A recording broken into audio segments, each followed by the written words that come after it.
Player One is directed by the amazing Steven Spielberg and stars Ty Sheridan, Olivia Cooke, and Ben Mendelsohn. In the year 2045, our main character, Wade Watts, never really feels home in the real world, along with many other people. That's why they enter the Oasis. Now, the Oasis is like a VR, basically, a PlayStation VR, any of the VR systems that we have, the Oculus. In the Oasis, you can basically go anywhere, be anything, and do your own thing without anyone bothering you. Because people enter the Oasis to get away from this real world that has been destroyed by the government and many other different things. And now the government basically wants to take over the Oasis. And these people are not going to let that happen. Basically, everyone every single day logs into the Oasis and spends their entire day in there because of the harsh realities of the real world outside. So the creator of the Oasis is James Halliday, who passes away and leaves behind a mission that these people in the Oasis have to accomplish to win. And the winner receives ownership of the Oasis and complete control over everything in that game. So of course the 18-year-old Wade decides to jump into this and really tries. But however, it's been going on for 5 years and nobody has found anything. Now I want to talk to you a bit about Wade's family and how I really didn't feel attached to them because, you know, we only saw them in about 2 scenes and something happens to them, and I'm not going to explain it, but I did not feel too attached to them at all. I love the references. I didn't really get bothered by the amount of too many because this movie was really meant for, you know, the nerds out there and everybody who, you know, loves video games and loves all this kind of stuff and just jumbled all into one movie. I love it. I think it's fantastic, and as well as a lot of the action sequences that Steven Spielberg just knows how to create action sequences, especially whenever some of the vehicles are just running through, and then all you see in the background just gigantic explosions and dinosaurs. It's incredible. I did realize that T.J. Miller plays a major character in this, and I just couldn't get out of my head the voice because his voice is just so just had me torn in Deadpool. I just remember that voice so well. That's why every time I heard him speak in this movie, I was just like, what?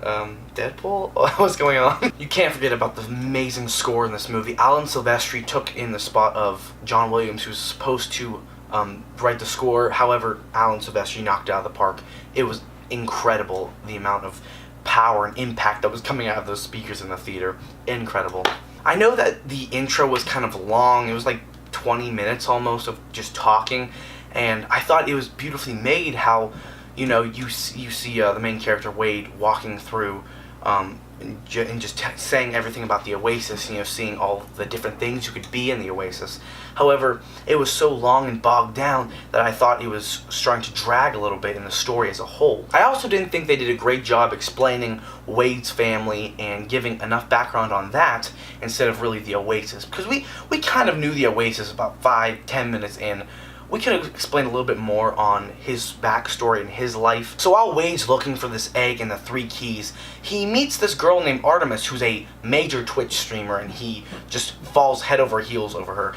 And I really didn't believe how he just fell in love with her, really, because something happens and they meet and they start talking a little bit more.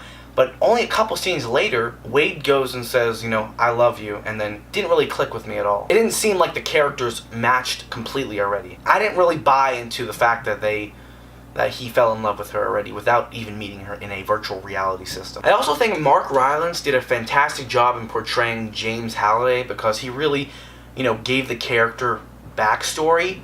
You know, that also had to deal with the writing and how they created his backstory. But I loved how he portrayed him in a way that I think is exactly who he'd be portrayed by. The creator of the Oasis is kind of like this nerd, and this is how he interacts with this challenge. And, you know, the 3 keys and the egg they have to find.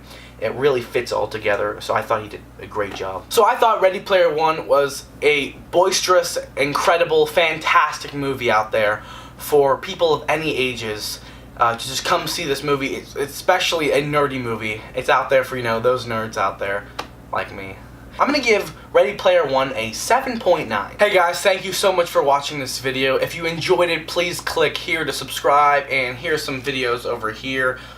So if you enjoyed, consider subscribing and watching some more videos of mine. I know I haven't been posting a lot recently. I've been really busy with you know, school and my life in general. I'm gonna try and post some more. I'm gonna try and get a film out there. I'm trying to work on a script and see where that goes from, and I'll let you guys know. So thank you so much for watching, and I hope you all have Have a wonderful day.